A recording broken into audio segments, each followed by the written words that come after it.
Okey, Assalamualaikum dan terima kasih kerana menonton video saya ni berkenaan software Adobe Photoshop.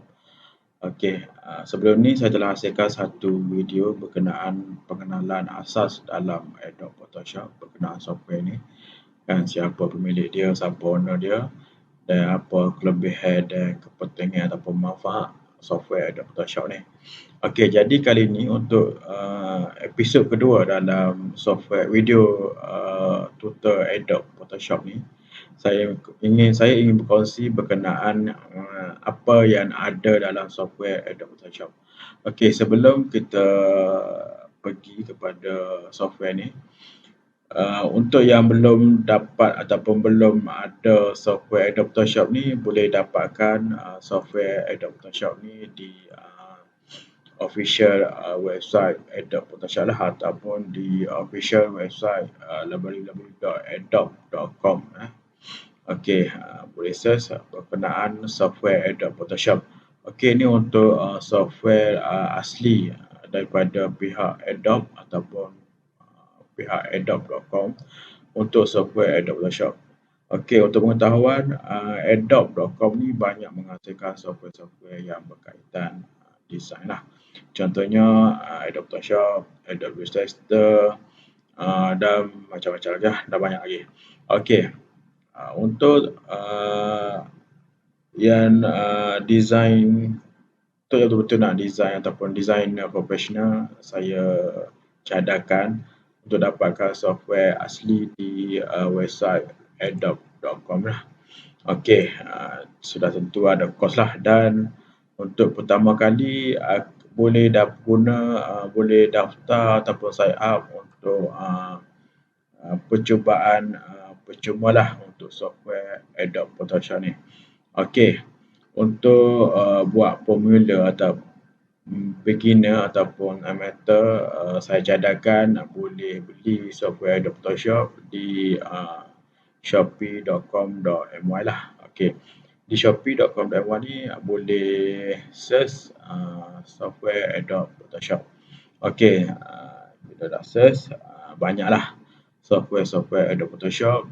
Sebaiknya kita install ataupun beli software yang terbaru lah, Adobe Photoshop 2021 ataupun PS6 ataupun 2021 lah yang terbaru. Harga dia tak mahal, murah. Cuma dia bukan asli ataupun original lah. Okey. Untuk pemula ataupun beginner, saya cadangkan dapatkan di sinilah. Okey.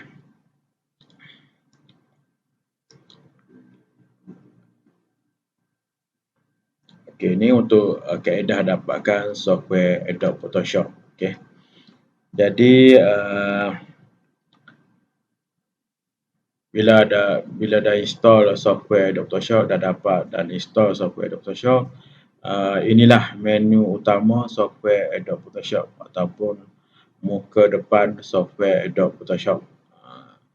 Walaupun version lama ataupun version baru ada sedikit sahaja perbezaan lah.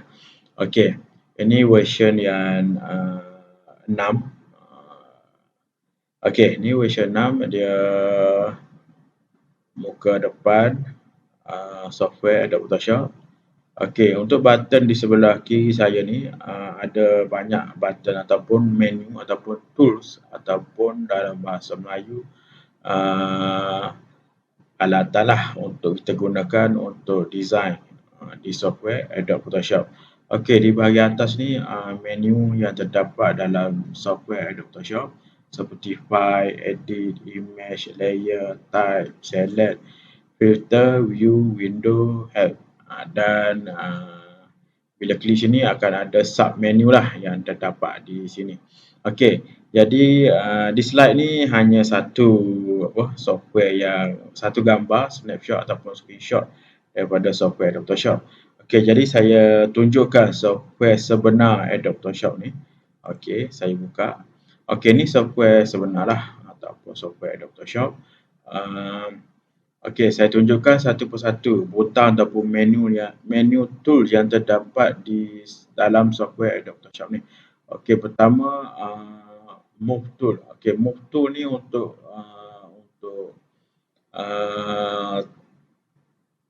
untuk mengalihkan gambar ataupun sesuatu contoh logo ataupun gambar yang berlainan lah.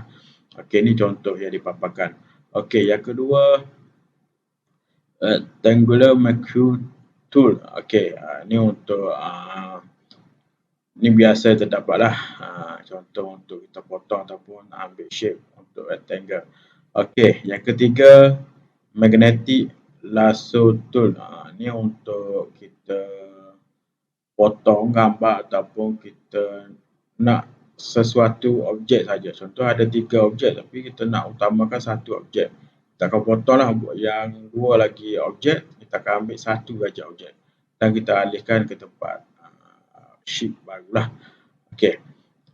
Di magnetik yang ketiga ni, kalau anda perasan satu panah kecil ni ataupun segitiga kecil kat bawah ni, kita klik pada butang mouse sebelah kanan, akan terdapat sub menu lah, akan terdapat sub tool berkenaan sejak daripada satu tool ni. Okey, bila kita klik kanan, mouse pada bahagian kanan, akan terdapat sub menu ataupun sub tool. Contoh lasso tool, polygonal lasso tool, magnetic lasso tool.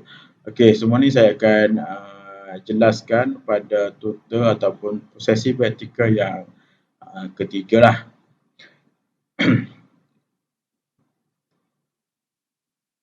Okey, yang keempat sini adalah untuk selection objek lah. Okey, ada magic, ada quick selection tool. Yang ni pun saya akan jelaskan pada sesi praktikal video yang ketiga. Okey, yang ni ramai yang pernah guna lah kan dalam telefon ataupun dalam aplikasi kan, untuk memotong gambar ataupun untuk kita pilihlah gambar petak ataupun bentuk yang lain lagi lah. Ini contoh. Okey, yang ke berapa dah? 1, 2, 3, 4, 5, 6. Yang ke-6 kita ni pun hampir sama dengan atas lah. Okey, itu contoh yang dipaparkan oleh Adaptor Shop. Ini saya dah on untuk tutor untuk memudahkan nampak apa ni tool yang ada dalam software ini. Okey, yang ketujuh kita ada ni untuk kita nak detect ataupun nak kesan warna-warna yang terdapat dalam gambar yang sedia ada kita upload ke dalam Adobe Photoshop. Ini contoh yang ditunjukkan. Okey, sampel color daripada gambar yang sedia ada lah. Okey, lagi yang ni untuk spot healing. Jadi kalau ada sticky-sticky, contoh gambar ni mungkin gambar baju ataupun pakaian yang kotor. Bila kita guna tool ni, automatik color yang kotor tu akan hilang lah. Itu contoh ataupun dalam BI, remove mark and blemish. Okey, yang ke-9 ni untuk kita cat ataupun pemberus seperti inilah. Ini contoh untuk paint color. Okey, yang ke-10 clone stamp tool. Ini contoh yang dipaparkan berkenaan clone stamp tool. Nanti sesi tutor yang seterusnya saya akan tunjukkanlah satu persatu kegunaannya. Okey, ni hanya sepintas lalu untuk tool yang terdapat dalam software Adobe Photoshop. Okey, lagi yang ke-11 ini contoh hampir sama dengan tadi untuk menghilangkan spot, untuk merestorekan, untuk mengembalikan ataupun menghilangkan spot yang pada asalnya kita hilangkan. Okey. Yang ke-12 pemadam. Ni pemadam biasalah ni, ramai akan automatik tahulah pemadam ataupun eraser ni untuk memadamkan sesuatu image yang tidak dikehendaki lah. Ini contoh yang dipaparkan. Okey, lagi yang ke-13, pen bucket tool. Ni umpama kita ada satu tong cat warna hijau ke kuning ke, kita pun buang terus atas lantai. Satu lantai tu akan warna kuning ataupun hijau yang kita hendaki lah daripada tong cat tu. Okey, tu berkenaan ni contoh pen bucket lah. Contoh ada satu ni kita klik je pada sheet ni, kita pilih warna, kita klik, automatik akan bertukar color lah. Okey, yang ke-14, tool untuk blur ataupun kaburkan sesuatu image lah kan.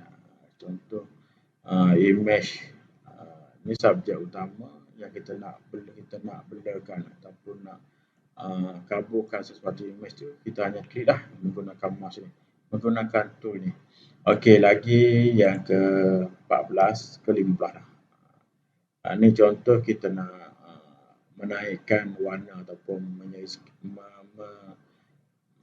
lighten masuk lighten untuk menjelaskan ataupun menimbulkan warna tersebut lah. Kita boleh select. Okey, lagi yang ke-15, ke-16 lah. Okey. Delete anchor point tool lah. Ni biasa jarang digunakan lah. Okey, ni biasanya untuk sesuatu image ataupun design banyak gunakan alatan ataupun tool ni. Okey, tool ni untuk T, mana bermaksud untuk teks. Kita nak masukkan teks pada sesuatu gambar kita. Contohnya sini saya highlight, saya boleh atas lah. Hai, saya contoh ya. Okey, kita boleh highlight dan tukarkan warna kepada yang lebih timbul ataupun yang berlawanan lah. Okey, di teks ni kita boleh tukar font. Contoh tukar font.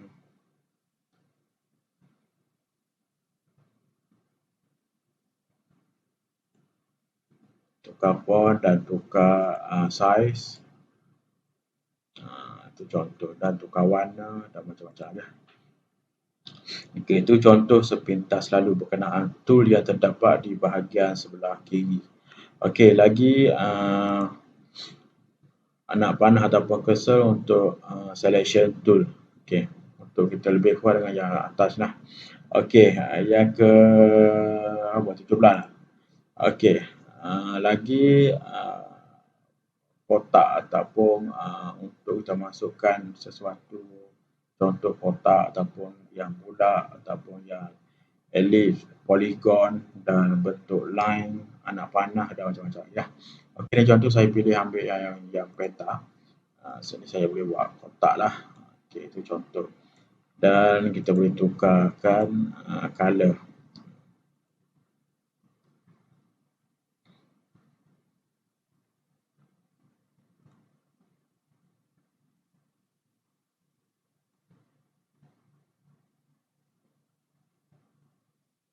Okey, ini contoh saya buat kotak.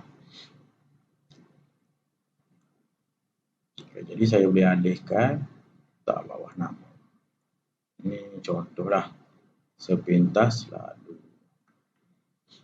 Okey. Lagi itu sajalah, yang lain. Ini contoh yang terakhir, hand tool. Kita boleh alihkan sesuatu objek lah ataupun subjek, sama dengan yang pertama tadi. Okey, yang ni untuk zoom lah, untuk zoom. Okey, biasanya dalam penggunaan software Adobe Photoshop ni, biasanya saya banyak menggunakan shortcut yang terdapat di keyboard lah. Shortcut yang terdapat di keyboard PC ataupun laptop. Biasanya untuk zoom saya akan gunakan control dan plus ataupun control dan tolak. Contoh zoom untuk zoom dan untuk zoom out, zoom in dan zoom out. Okey, untuk full kita tekan control dan kosong, dia akan bentuk full lah, akan penuh. Okey, itu salah satu shortcut yang terdapat ataupun bypass yang terdapat di keyboard lah, untuk designer profesional biasanya akan gunakan shortcut ataupun bypass yang di keyboard. Okey, untuk kita tahu shortcut tersebut sebenarnya terdapat di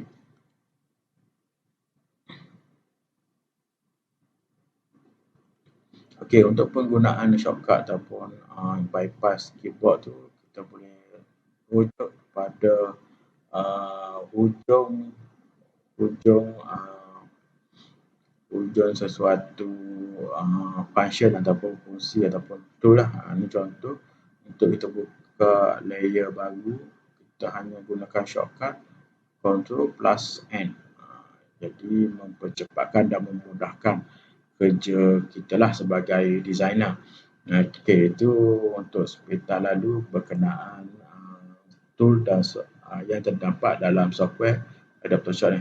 Okey, lagi untuk tool saya dah jelaskan semua. Untuk menu butang tool. Okey, di bahagian atas ni biasanya ada satu dua lah yang penting. Okey, pertama di bahagian file ni kita untuk buka satu new layer barulah. Ni contoh kita akan pilih untuk import, untuk custom dan macam-macam lagi lah. Okey, untuk ni kita boleh setting, boleh ubah lebar, ubah tinggi, untuk landscape dan sebagainya. Resolusi kita boleh ubah. Semakin tinggi resolusi, semakin sharp lah gambar tersebut. Tapi perlu kita ingat, kalau terlampau tinggi dan laptop kita ataupun PC kita tak cukup power, jadi merumitkan atau menyusahkan kita lah sebagai designer. Kalau boleh sekadar bawah 300 pun sudah cukup lah, sudah baik. Okey, ini pixel. Okey, biasa ambil untuk pixel lah. Okey, color mode ni biasanya untuk sekadar nak masukkan dalam Facebook, masukkan dalam website, ataupun sekadar untuk latar belakang PC ataupun laptop kita, cukup sekadar pilih yang ini. Okey, kalau kita nak cetak di kilang printing, contohnya untuk banner banting, kita wajib pilih CMYK lah. Tapi untuk rujukan lebih tepat, kita perlu tanya terlebih dahulu pihak penghilang lah, pihak kilang.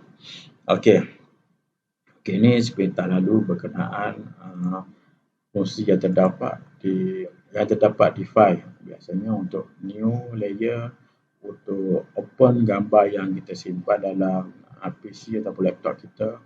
Okey, lagi yang penting biasanya untuk simpan lah. Untuk edit balik kita pilih save. Okey, ataupun dua-dua, untuk simpan dan simpan dalam bentuk format yang kita perlu. Contohnya kita perlukan dalam format JPEG, kita save as. Okey, bila save as, kita save on your computer lah. Okey, kita tukar tajuk nama file. Okey.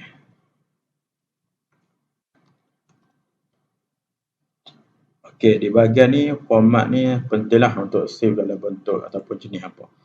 Kalau kita nak edit lagi lepas ni, kita pilih yang atas sekali, Photoshop PSD. Ni untuk kita boleh edit lagi lah. Mana kita simpan file tu, kita boleh edit semula. Maknanya esok ataupun lusa kita nak buka balik file tu, mana kita boleh edit lagi lah. Kalau kita simpan dalam bentuk JPEG, kita dah tak boleh edit. Maknanya design kita dah permanen ataupun mati lah. Okey.